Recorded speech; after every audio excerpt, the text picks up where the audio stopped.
ঘুমোবো আমি, ঘুমোবে তুমি, গল্প শোনাবে ঘুম পড়ি, হালকা আলো, চোখ বন্ধ।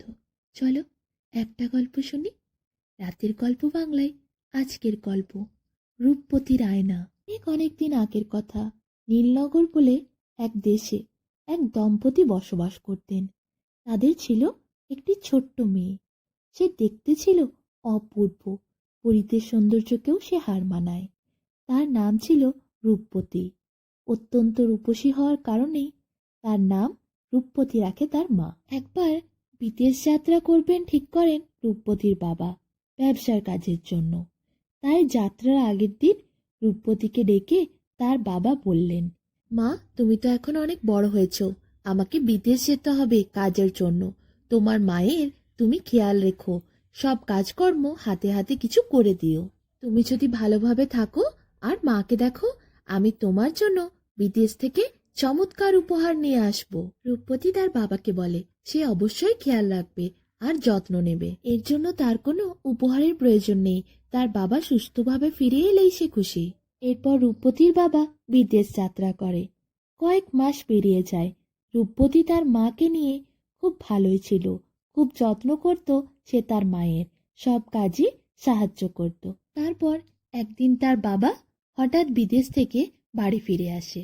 বাড়ি ফিরতেই তার বাবা তাকে ডেকে ওঠে, রূপবতী, কোথায় মা তুমি? তাড়াতাড়ি এসো, আমি বাড়ি ফিরে এসেছি। বাবার গলার আওয়াজ শোনা মাত্রই রূপবতী ছুটতে আসে। মেয়েকে আদর করে রূপবতীর বাবা তার হাতে দেয় একটা আয়না। আয়নাটাই ছিল সোনালি কাজ করা, আর আয়নাটা ছিল অত্যন্ত স্বচ্ছ। রূপবতী এর আগে কখনো আয়না দেখেনি। হাতে নিয়ে সে দেখে একটা কি সুন্দর মেয়ের মুখ। সে তার বাবাকে বলে, বাবা, এই মেয়েটা কে? তার বাবা হেসে ওঠে, মাও হাসতে থাকে। তারপর তারা দুজনে রূপবতীকে বলে, এটাই তো রূপবতী, তার ছবিটাই সে আয়নায় দেখতে পাবে। রূপবতী তো আয়না দেখে আশ্চর্য হয়ে যায়। সে আগে কোনোদিন ছোট থেকে আয়না দেখেনি। আয়নাটা পাবার পর সে প্রায়ই আয়নাটা বার করে শুধু দেখতে থাকে। একদিন বিকেলবেলা রূপবতী বাগানে আয়নাটা নিয়ে হাঁটছিল, আর খুব সুন্দর একটা লাল গোলাপ ফুটেছিল তার বাগানে। রূপবতী সেই গোলাপটাকে হাতে করে তুলে তার চুলের মধ্যে যেই গুঁজে দিল আর আয়নাটা খুলে তাকাতে গেল, রূপবতী নিজেকে দেখেই কেমন একটা পাগল পাগল হয়ে যাচ্ছিল। কি সুন্দর তাকে দেখতে লাগছে, লাল গোলাপ, কানের পাশে লম্বা ঘন কালো চুল, কি অপূর্ব লাগছে তাকে। সে নিজেই বিভোর হয়ে আয়নার দিকে তাকিয়েছিল। এইভাবে হাঁটতে হাঁটতে সে কখন বাড়ির বাগান থেকে বেরিয়ে রাস্তায় চলে যায়। সে আয়নার দিকেই তাকিয়ে হাঁটছে তো হাঁটছে। এভাবে হাঁটতে হাঁটতে সে পৌঁছে যায় একটা জঙ্গলের ভেতর। এদিকে বিকেল গড়িয়ে সন্ধে হয়ে যায়। সন্ধে যখন নেমে যায়, রূপবতী হঠাৎ দেখে চারদিকটা অন্ধকার হয়ে গেল। কেন? সে আয়নাতে আর কিছু দেখতে পায় না, কারণ আলো ছিল না তো। রূপবতী চারিদিকে তাকিয়ে দেখে ঘন কালো জঙ্গল, ঘুরঘুরি অন্ধকার, কেউ কোথাও নেই। রূপবতী খুব ভয় খেয়ে যায়। সে কান্না করতে লাগে, কিন্তু কান্না করে কি হবে? এই জঙ্গল থেকে তাকে বাঁচানোর মতো সেখানে কেউ নেই, না আছে একটা ছোট্ট আলো। সে কিছুই দেখতে পাচ্ছে না।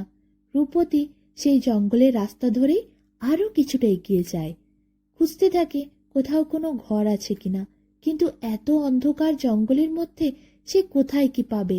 আর সন্ধে পেরিয়ে এরপর রাত হয়ে গেছে, কোথাও কিছু দেখতে পাচ্ছে না রূপবতী। হঠাৎ করে রূপবতীর চোখে পড়ে একটা ছোট্ট আলো, দূরে দপদপ করছে। রূপবতী সে আলোটার কাছে যাওয়ার জন্য পথ ধরে। রূপবতী যেই হাঁটতে থাকে সে আলোটার দিকে, কিছু দূরে যাওয়ার পর সে দেখে এক বিশাল মহল।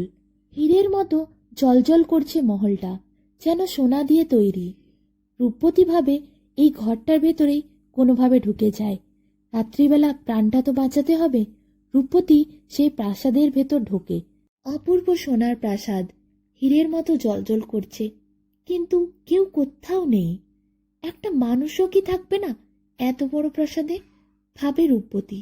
তার খুব খিদেও লেগেছে, একটা মানুষ দেখতে পেলে একটু আশ্রয় আর একটু খাবার পাওয়া যেত।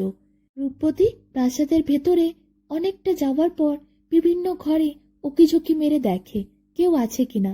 কাউকে না বলে কারোর প্রাসাদে থাকাটাও তো ঠিক নয়।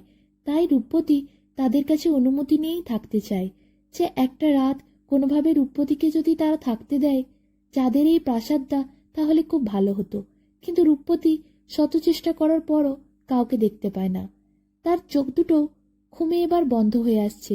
অনেক রাত হয়েছে তো। এতটা পথ হেঁটে আসার পর রূপপতি খুবই ক্লান্ত। সে আর জেগে থাকতে পারছে না। এরপর সেই ঘরের মধ্যে থাকা বিছানার ওপর রূপপতি শুয়ে যায়। ঘুমিয়ে যায় রূপপতি। পরের দিন ভোরবেলা রূপপতির চোখ খুলে রূপপতি দেখে সে একটা সুন্দর বিছানার ওপর শুয়ে আছে। আর সোনার রাজপ্রাসাদ, হাজারো হিরে যেন একসঙ্গে জ্বলে উঠেছে। প্রাসাদটা থেকে এতটাই আলো ছড়াচ্ছে। রূপপতি তাড়াহুড়ো করে বিছানা থেকে নেমে পড়ে। সে ভাবে তার বাবা মার কাছে তাকে ফিরতে হবে। কোনোভাবে রাতটা তো পার হয়ে গেছে। তাড়াতাড়ি এই প্রাসাদ থেকে বেরিয়ে সে বাড়ি ফিরে যাবে। প্রাসাদ থেকে যেই বেরোতে যাবে সেই দেখে সেখানে একটা লোক, সে একটা বাগানে ফুলের ওপর হাত বুলিয়ে দিচ্ছে। লোকটাকে দেখে রূপপতি অবাক হয়ে যায়। অনেক লম্বা লোকটা, বিশাল চেহারা, অনেক শক্তিশালী। কিন্তু সে মুখটা দেখতে পায় না। দূরের থেকেই লোকটাকে দেখতে পায়। কাছে গিয়ে কথা বলার আর সময় নেই তার হাতে। এক্ষুনি প্রাসাদ থেকে বেরিয়ে পড়তে হবে। তাকে যদি আবার কেউ দেখতে পেয়ে কিছু বলে, তার চেয়ে ভালো কেউ রাত্রিবেলা তাকে দেখতে পায়নি, ভালোই হয়েছে, আর কিছু বলার দরকার নেই। রূপপতি এই ভেবে যেই প্রাসাদের থেকে বেরিয়ে যায়, দিনের আলোতে রূপপতি দেখে এ কি বিশাল গভীর অরণ্য। সূর্যের আলো যেন মাটিতে পৌঁছাচ্ছে না, এত লম্বা লম্বা গাছ সেখানে।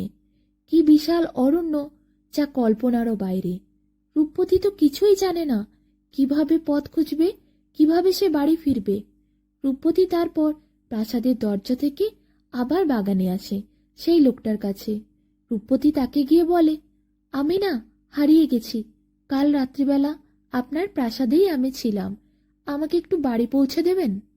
লোকটা যেই রূপপতির কথা শুনে মুখটা ঘোরায়, রূপপতি চিৎকার করে ওঠে, কি কুৎসিত দেখতে লোকটা!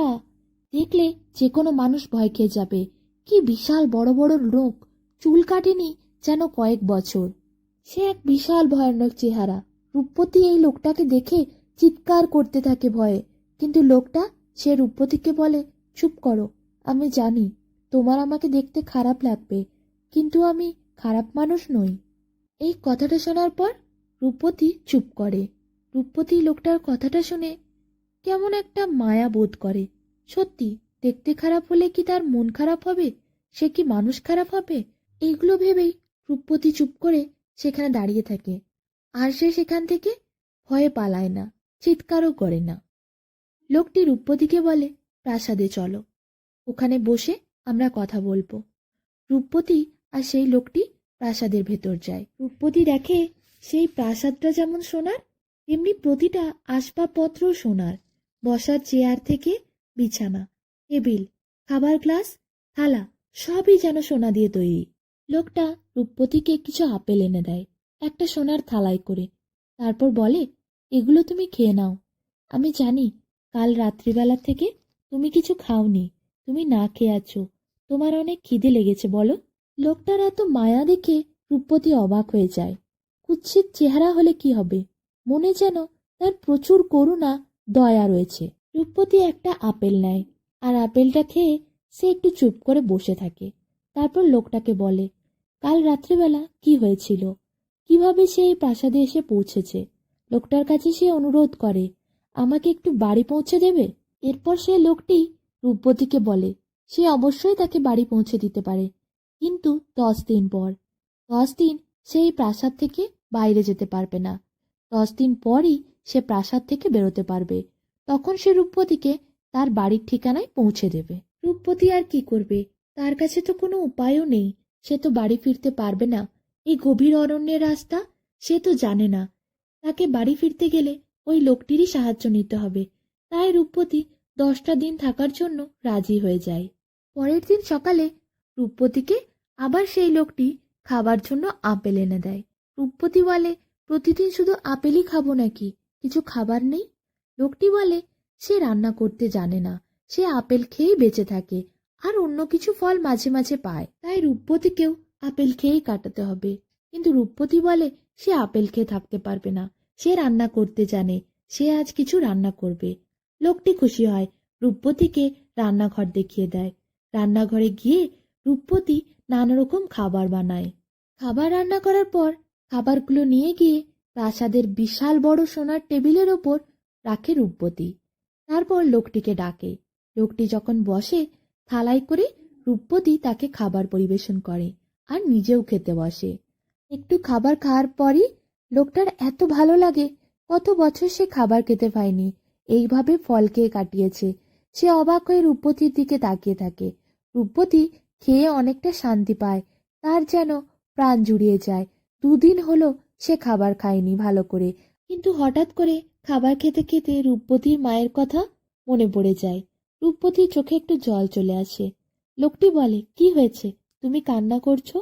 রূপবতী বলে, মায়ের কথা খুব মনে পড়ছে জানো। লোকটি উঠে গিয়ে হাতে করে রূপবতীর চোখ মুছিয়ে দেয়। তারপর বলে, আর 9টা দিন, আমি তোমায় তোমার বাড়িতে পৌঁছে দেব। লোকটা রূপে কুৎসিত হলেও মনে এত ভালো, দেখে রূপবতী অবাক হয়ে যায়।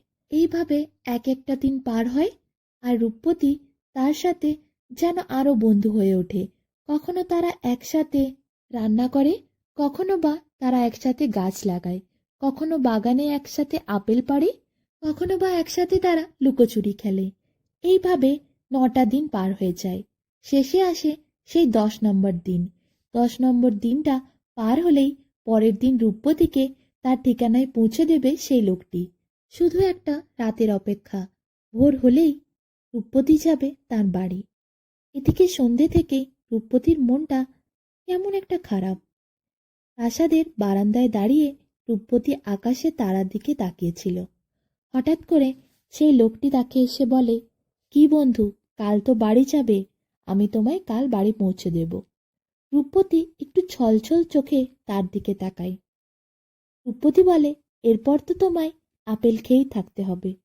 লোকটি একটা মৃদু হাসি দেয়। লোকটির হাসি দেখে রূপবতী বলে, আচ্ছা, এই এত বড় প্রাসাদে তুমি একা থাকো, তোমার কষ্ট হয় না? তোমায় একটা প্রশ্ন করব। লোকটি বলে, বলো। তোমার বাবা মা নেই? লোকটি চুপ করে থাকে। তারপর চোখটা বন্ধ করে একটু চেয়ারে গিয়ে বসে। রূপবতী তার কাছে যায়, তার কাঁধে হাত দেয় আর বলে, তুমি আমার চিরকালই বন্ধু থাকবে। তোমার যখন মন করবে তুমি আমার বাড়ি এসো, আমরা দুজনে একসাথে সময় কাটাবো, একসাথে লুকোচুরি খেলবো, একসাথে আপেল পাড়বো, একসাথে খাবার বানাবো। এরপর লোকটা বলে, হ্যাঁ, আমি তো এই প্রাসাদে একাই থাকতাম, তুমি এই কটা দিন এলে, আমার খুব ভালো লাগলো। সত্যি, তোমার মতো বন্ধু পেয়ে আমার জীবন ধন্য হয়েছে। রূপবতী হেসে বলে, ভাগ্যিস আমি পথটা হারিয়েছিলাম আয়না দেখতে দেখতে, তাই জন্যই তো তোমার কাছে এলাম। তোমার সাথে দেখা হলো, বন্ধুত্ব হলো, নতুন বন্ধু পেলাম, বলো আমি। এরপর রূপবতী আর সেই লোকটি রাত্রিবেলা বারান্দায় দাঁড়িয়ে দাঁড়িয়ে চাঁদের দিকে তাকিয়ে কথা বলতে থাকে। এইভাবে দেখতে দেখতে রাতটা পার হয়ে যায়। পরের দিন লোকটি এসে রূপবতীকে ঘুম থেকে ওঠায়। রূপবতী দেখে ভোর হয়ে গেছে, তাকে বাড়ি ফিরে যেতে হবে। লোকটি বলে, তাড়াতাড়ি তৈরি হয়ে নাও, চলো আজ তোমায় তোমার বাড়িতে দিয়ে আসি। রূপবতী তাড়াতাড়ি করে উঠে তৈরি হয়ে নেয়। সে প্রাসাদ থেকে বেরিয়ে আসে। যখন সে প্রাসাদ থেকে বেরিয়ে আসে, দেখে ওই ফুলের গাছটার কাছেই লোকটা দাঁড়িয়ে আছে আর ফুলের ওপর হাত বুলিয়ে দিচ্ছে। প্রাসাদের দরজায় দাঁড়িয়ে রূপবতী। এই কটা দিনে প্রাসাদটার উপর যেমন মায়া পড়ে গেছে তার, ওই লোকটার প্রতিও পড়ে গেছে। কেমন একটা নিজে নিজের ভাব কাজ করছে রূপবতীর মধ্যে। রূপবতীর চোখটা আজ কেন ছলছল করছে। সে তো তার বাবা মার কাছে ফিরে যাচ্ছে, সে তো হারিয়ে গেছিল। কিন্তু এই 10টা দিনে কি এমন হলো যে রূপবতীর চোখে জল? তার তো অনেক খুশি হওয়ার কথা, তাহলে এই জল কিসের জন্য? রূপবতী দরজায় দাঁড়িয়ে দাঁড়িয়ে ভাবছিল। এমন সময় লোকটি একগাল হাসি নিয়ে এগিয়ে এসে রূপবতীকে বলল, চলো, তাড়াতাড়ি বেরোতে হবে তো, তোমায় বাড়ি পৌঁছে দেব তো। কথাটা শোনা মাত্র রূপবতী তার দিকে ছুটতে গিয়ে নিমিষের মধ্যে তাকে জড়িয়ে ধরে ফেলল। কান্না করতে করতে বলে উঠল, আমি তোমায় ছেড়ে কোথাও যাব না, কোথাও যাব না আমি তোমায় ছেড়ে, শুধু তোমার কাছে থাকবো, তোমাকে ছেড়ে আমি একদম যাব না। রূপবতী যেই কথাটা বলল, কি বিশাল একটা আলোর ঝলকানি। রূপবতীর চোখ যেন ঝলসে যাচ্ছিল আলোতে। রূপবতী ছিটকে দূরে সরিয়ে গেল। কিছু মুহূর্ত পর রূপবতী আবার যখন দেখল, তখন দেখল লোকটি সেখানে আর নেই। তার পরিবর্তে এক বিশাল সুন্দর দেখতে রাজকুমার। রূপবতী অবাক হয়ে তার দিকে তাকিয়ে থাকল। রাজকুমার রূপবতীকে কাছে টেনে বলল, আমি রাজকুমার। আমি অভিশাপে ওই রূপ পেয়েছিলাম। আমার কুৎসিত রূপ দেখা সত্ত্বেও যদি কোনো আমায় নারী ভালোবাসে, তাহলেই আমি এই রূপ, নিজের আগের রূপ ফিরে পাব। এটাই ছিল আমার আশীর্বাদ। তোমার জন্য আমি অভিশাপ মুক্ত হলাম। তুমি আমায় কুৎসিত রূপেই ভালোবাসলে, আমাকে জড়িয়ে ধরলে, আমার ভালোবাসাকে চাইলে। তাই জন্য আজ আমি অভিশাপ মুক্ত হয়েছি। রূপবতী অবাক হয়ে যায়। রূপবতী আর তাকাতেই পারছে না রাজকুমারের দিকে। এতটাই রূপবতী আজ লজ্জায় রাঙা হয়ে গেছে। রাজকুমার রূপবতীর হাতটা ধরল, বলল, চলো, তোমার বাবা মার কাছে যেতে হবে তো। রূপবতী রাজকুমারের সাথে তার বাড়িতে গেল।